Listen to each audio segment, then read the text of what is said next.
#1 on the Gulf Coast. You're watching WALA Channel 10. This is Action News 10 at 10 p.m. with Bob Grip, Nancy Pierce, Rob Roblin, Eric McLendon, and the award-winning Action News 10 team. Good evening, everyone. I'm Nancy Pierce. And I'm Bob Grip. In just 2 hours, Alabama is set to execute another death row inmate. He's Arthur James Julius of Birmingham, convicted of murder 9 years ago. Rod Odom is with the Live Eye right now outside Holman Prison near Atmore, the site of tonight's planned execution. Rod, is there any chance of a delay in the execution? Right now, it looks like that chance is moot. There has been no word from the governor. Of course, the Supreme Court says no way. Everything is going to go as planned. I'm standing just outside the entrance of Holman Prison here in Atmore. As usual, this is as close to the prison as we're allowed to get before an execution. Arthur James Julius is now only 2 hours away from the end of his life. He's already eaten his last meal: beef steak, French fried okra, pineapple chunks with mayonnaise dressing, and a lemon soda. Julius spent most of this last day with relatives, a brother, a sister-in-law, and his son. I'm told those relatives are still here. He's also spent some time today with two nuns who are longtime acquaintances, that I'm told. Julius has served time in prison, 11 years on a rape and murder conviction. Now he's about to pay for those crimes. Arthur James Julius's time right now is limited. Arthur James Julius has spent a lot of time in court. Now he's hoping the U.S. Supreme Court will stay his scheduled execution. But the justices have refused to hear his appeals twice before. Julius is set to die at 1 minute after midnight in Alabama's electric chair. The Birmingham native was convicted of the 1978 rape and murder of his cousin, Susie Bay Sanders of Montgomery. Julius killed his cousin while he was free on an 8-hour pass from a prison work release center. Now, before Julius committed the crime for which he's about to die, he was serving a life sentence for a 1972 murder. I'm told he beat a man to death with a pipe. About 11 o'clock tonight, Julius will be taken to the death chamber to face Yalamama. That's Alabama's electric chair. At that time, he will have his head shaven and a leg will also be shaven. That's where the electrodes will be placed. Unless Governor Guy Hunt steps in to stay this execution, which of course is dubious at this point, Arthur James Julius will become the 4th person executed this year and the 7th since the death penalty was reinstated. Again, some members of the media will be going inside to actually watch this man die. And again, Bob and Nancy, I'm lucky. I'll get the chance to let them tell me about it. All right, thanks, Rod. Rod Odom with the Live Eye outside Holman Prison near Atmore. Plenty of emergency crews are on the move at the Mobile Municipal Airport today to test their skills. You're looking at a drill, a simulation of a plane crash that injured 70 people. The Federal Aviation Administration requires this kind of test once every 3 years to make sure emergency teams are ready for the event they hope never happens. The worst nightmares of hundreds of people came to life across the East Coast today as they suffered through the storm that hit the South last night. In Newburgh, New York, 60 miles north of New York City, 7 children died here, 18 others were injured when a glass and concrete wall collapsed in a school cafeteria while elementary school children were eating lunch. All those who died were from 6 to 9 years old. In Philadelphia, strong wind tore part of the roof off a church, spraying shingles and wooden beams onto the cars below. In another part of the city, the force of the storm bent a tall construction crane in half and also smashed windows in office buildings. Homeowners southeast of Fairhope spent the day cleaning up after the damage caused by yesterday's strong storms. This is what was left of George and Clara Langford's house near Clay City and Marlow Roads. While the storm did a lot of damage, the Langfords weren't hurt. They hugged the floor of an inside hallway until the killer wind moved on. Now, for some Mobile County parents, last night was a terrible one for a different reason. Their children were in Huntsville on a field trip at the time of the tornado. Luckily, though, it turned out there was nothing to worry about. The 75 children from Sims Elementary School were just fine. They weren't even near the damage. Today, those students who didn't make the trip were in class, learning all about tornadoes and how to protect themselves from them. They also took part in a tornado drill. When Action News 10 at 10 p.m. continues, we'll have more on the damage caused by yesterday's storms. Lance Williams is standing by with a Live Eye report from Huntsville where a tornado killed 17 people. That's when Action News 10 at 10 p.m. continues. National Guard troops are on duty tonight in Huntsville, guarding what's left of the buildings leveled by last night's tornadoes. At last count, 17 people are dead, more than 460 injured. Lance Williams, who has been in Huntsville since dawn this morning, has an update for us now. He joins us live by satellite. Lance? Bob, Nancy, again, I am here at the site of the worst devastation from yesterday's tornadoes. This is the Westbury Mall area. There are still hundreds of cars that are smashed that need to be carried away. There is still tons of debris that needs to be removed. However, things have been shut down for tonight. All search operations have been shut down and this area has been sealed. The operations will begin again tomorrow morning. Now, the operations went on for 24 straight hours. Crews worked to dig out this neighborhood in southeast Huntsville. It couldn't happen here, but it did. 17 people dead, more than 400 injured. It happened within minutes. 25 miles mowed down by a terrifying tornado. The startling thing about a storm like this is that it can toss cars like Tinker Toys on the one hand, then on the other hand leave nearby Christmas ornaments untouched. Lynn Lucky learned the hard way how fickle tornadoes can be. Actually, my apartment's not hurt, but the apartment above me, the roof's gone. Things were tougher for David Seaver. His family's apartment is nothing more than a memory. You can replace this stuff over the years, but, you know, we're just thankful we're around to build more memories. But the memories are going to be tough to replace. The memories and the buildings that hold them. Now is the time for Huntsville to have faith in abundance. And raw figures help to put this tragedy into perspective. Again, 17 people are dead, 3 churches, 2 schools, and hundreds of homes and apartments are destroyed, and 4,000 people are still without power. It's no doubt that Huntsville will remember this tornado the same way that Mobile remembered Frederick. Bob, Nancy. All right, thank you, Lance. Lance Williams reporting live by satellite from Huntsville tonight. President Bush on his way to Houston did some sidestepping today. When asked about a report in the Los Angeles Times that said the CIA has launched a covert operation to overthrow Panamanian leader Manuel Noriega, the president said he couldn't confirm or deny the report and that he wouldn't comment at all on intelligence matters.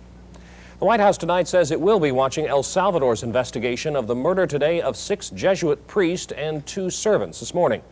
Witnesses say at least 30 uniformed gunmen, some say government soldiers, seized the 8 people at the Central American University in San Salvador. Church officials say the priests were savagely tortured before they were shot to death and that their brains had been cut out. Meanwhile, the violence continues in the capital city. Jets attacked rebel strongholds and block-to-block fighting is being reported. Changes in South Africa. Today, President F.W. de Klerk made a major announcement concerning desegregation in his country. This scene will soon be one of the past, segregated beaches. De Klerk today announced that all beaches will be open to everyone, regardless of color. The 1953 Act, which has separated the races, cannot be repealed formally until Parliament reconvenes February 2nd. And changes in the Soviet Union are catching the attention of those on Capitol Hill and in the White House. Commerce Secretary Robert Mosbacher today said an historic easing of travel restrictions in the Soviet Union would clear the way for the removal of U.S. tariff barriers.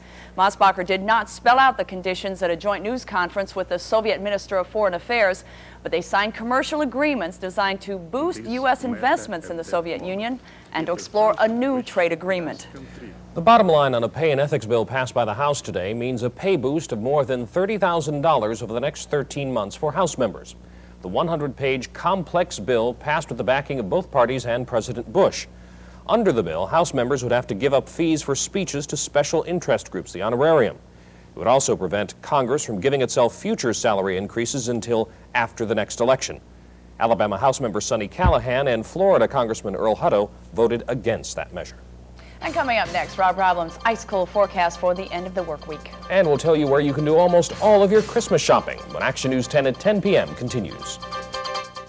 Need some help with your Christmas shopping? Well, you can find just what you want at the Christmas Jubilee. For the next couple of days, the Mobile Civic Center is dressed up for Christmas. It's all part of the shopping extravaganza sponsored by the Junior League of Mobile. Merchandise from over 60 specialty shops from across the South can be found under just one roof. Just what you need to make all those Christmas dreams come true. And besides, it's inside so you won't get cold. It's starting to feel like Christmas already, so it's a perfect season. Oh, it is cold. You know, I don't want to belabor a point, but watching Lance and listening to Lance and seeing all the video from all over the United States, it just tears you up to see what has happened with all this. And we have to be so fortunate along the Gulf Coast. I know we had some damage, but boy, I went to Sims and we had calls, and I know both of you answered some last night, people with family in Huntsville, and it's very frustrating when you can't tell them where exactly it is, and so far, so glad there's a lot of happy parents. Right. You could tell Lance was pretty cold up there. Oh, he's cold. They're going to have a record breaker in Huntsville, and we're going to have one here, so it's cold out there right now, but wait until in the morning. Oh, folks, extremely cold. You know, if you like Wisconsin, you'd like this kind of weather, but we don't live in Wisconsin. We live on the Gulf Coast. Predicted low for in the morning in Mobile, 29 degrees, a freeze warning in effect for all of us. Coastal sections of Mississippi, Alabama, and Florida, Jackson 25, 30, and Gulf Shores. In other words, extremely cold night to night, and in the morning it's going to be very cold with record breakers all along the Gulf Coast. Now tomorrow, sunshine mixed with a few clouds here and there, but it's still going to be very cold. It's going to take a few days to warm up. Our high temperature will be in the 50s, and tomorrow evening we're going to be around 35. That's not freezing, but at least beginning to warm up tomorrow. Here's tomorrow's map, and the high pressure system continues to control our weather. This is the one that came straight from Canada and the North Pole, basically. This is a dome of very, very cold air. Look, some showers. You can see them back to the west, back in Texas tomorrow. Now, let's look at Saturday's map. The possibility of a shower late on Saturday, then on Sunday, look for some scattered showers at least. It is going to warm up. Right now, it is cold, but not near as cold as what it's going to be. 40 degrees under clear skies in Mobile, 44 under clear skies in Pensacola. The humidity low. The winds are out of the north at 13 in Mobile, out of the northwest 14 in Pensacola, gusting up to 22, and the pressure is rising. Our high this afternoon got up to 57, the low this morning, and our current temperature, actually this is our current temperature, which is our low so far today, which is 40 degrees. Our record low 31 for in the morning, set in 1951, predicting a record-breaking low temperature in the morning. Picture from space, here's what's going on. You can see finally this cold front that caused so many problems all along the East Coast and the Tennessee Valley, the Gulf Coast. It's finally gone. It's out over the Atlantic. Now lots of clouds from the backlash of this low pressure system in the Great Lakes. And as we look at the national radar, quite a bit of snow. The lake effect, strong northerly winds going across the Great Lakes, basically picking up the moisture from the lakes. Lots of snow, up to 14 inches up there. The boating forecast, a small craft advisory is in effect. It is going to be extremely rough out in the Gulf and cold tomorrow. If I were you, I would stay home and go to sleep. The sea's 5 to 8 feet. The tides, there they are on the screen. The sun will rise in the morning at 6:21, set at 4:55. They're the river stages. Freeze warning in effect for tonight, low of 29. Then tomorrow, beginning to warm up, mostly sunny skies, high of 57. Still cold, but not as cold as in the morning, low of 35. Bundle up. Bundle up everything. Yeah. Moss Point, Mississippi tonight, the first shipment of Baltimore sludge is on its way back to Maryland. Jacqueline McLean has the latest on the stink stirred up by a train filled with treated sewage. It's the train nobody wants. Late into the night, they hitched up 61 carloads of sludge. The treated sewage comes from Baltimore, and that's where it's going back. It's been sitting in Moss Point for 13 days. Mississippi doesn't want it either, even though railroad officials say it is harmless. This process is no different than recycling aluminum cans or scrap paper. It's recycling of a waste product, a safe, non-toxic waste product. Before coming to Moss Point, the sludge train was in Louisiana. State officials there don't want it either. Before this shipment of Baltimore sludge had left Louisiana, one had already been dumped off, and officials didn't want a repeat of what happened the first time. The first train that went to Louisiana, which was disposed of in lamb farming, had a problem. It did stink. It had become septic en route. Changes were made in how this train was handled, and this was not the case with this train. Once back in Baltimore, the 5,000 tons of sludge will be reprocessed and sold to nurseries as fertilizer. In Moss Point, Jacqueline McLean, Action News 10. And a hearing on the case is set for November 21st. When Action News 10 continues, Eric McLendon has the story of a former Blunt basketball star. A star who's now been suspended from play in the National Basketball League. Basketball players are used to getting rebounds, but this one may be a little too hard. And a little too late. That's right. A great basketball player, of course, but right now his life and getting it back on track is the main thing, and we'll have to keep our fingers crossed for Roy. After 2 drunk suspensions and now a drunk driving arrest, former Blunt star Roy Tarpley's NBA career appears to be over. John Mastrini has local reaction to today's bad news. Roy Tarpley was back at the Dallas Mavericks practice this morning, one day after being arrested for driving under the influence of alcohol and resisting arrest. Soon after this practice, Tarpley found out he had been banned for life from the NBA. The DUI charge constitutes a third violation of NBA substance abuse policy, and that means an automatic ban from the league. Woke up this morning or heard it for the first time on the radio, whatever it was, what went through your mind? Well, I just hope that it wasn't the third strike, of course, and I just hope that that Roy would be with us this morning. That's the basic thing right now. We don't know that much, and hopefully we'll be here. Tarpley had been a mainstay of the Dallas Mavericks for the past 4 years. He has earned the reputation as the league's best player off the bench. But the 2 previous suspensions left a hole in the Dallas attack. And now the super sixth man, once from Mobile, is gone for good. Roy played his high school ball here at Blount in the mid-'70s, and while his former coach is shocked at the news, the players seem indifferent. He stayed in touch with them in the offseason. Did it seem like he was putting it all back together again? Yes, it did. He came by just this past September, and we talked quite a while, and he told me, he assured me, that he was ready. He's ready to go back and contribute to his team. Because everybody here playing basketball want to get where Roy Tarpley was, and his image has not been destroyed with me. Tarpley becomes the 4th player to be banned by the NBA for substance abuse. He can appeal in 2 years. John Mastrini, Action News 10 Sports. At the time of his suspension, Tarpley was leading the NBA in rebounds. Tarpley's family here in Mobile declined comment tonight. The news is much better for former South Alabama guard Jeff Hodge. Hodge was cut by the Mavericks earlier this season, but has caught on with the Wichita Falls Texans of the CBA. And tonight, the Jags' all-time leading scorer made his pro debut. Hodge is expecting to see a lot of action coming off the bench for the Texans as their third guard.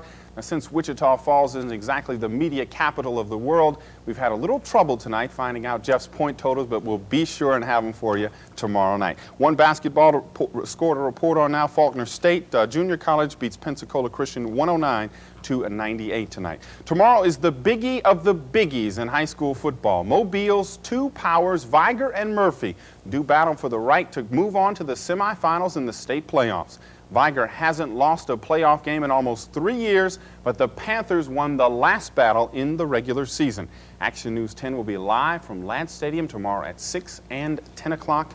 We look for about 20,000 fans to show up at Ladd Stadium tomorrow night, so if you got your tickets, be sure and get there early and bundle up. Roblin tells me it's going to be very cold out there tomorrow night. Should be a great game. Should be a great game. Right. 2 pairs of socks and gloves. That's right. And a hat.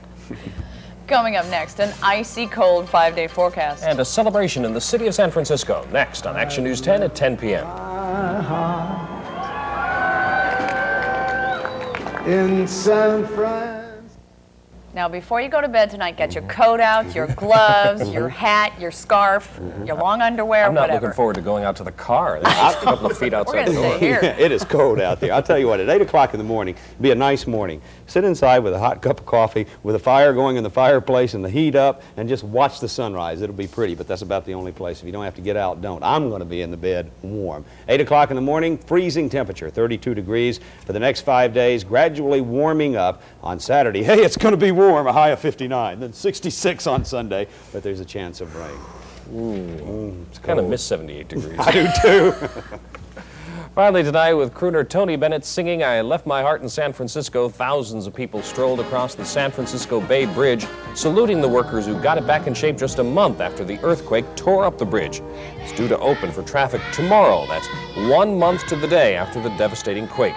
But officials decided a formal reopening was in order and invited people to travel on the footbridge today. One of the residents commented it's just part of the family. That's our news for this Thursday evening.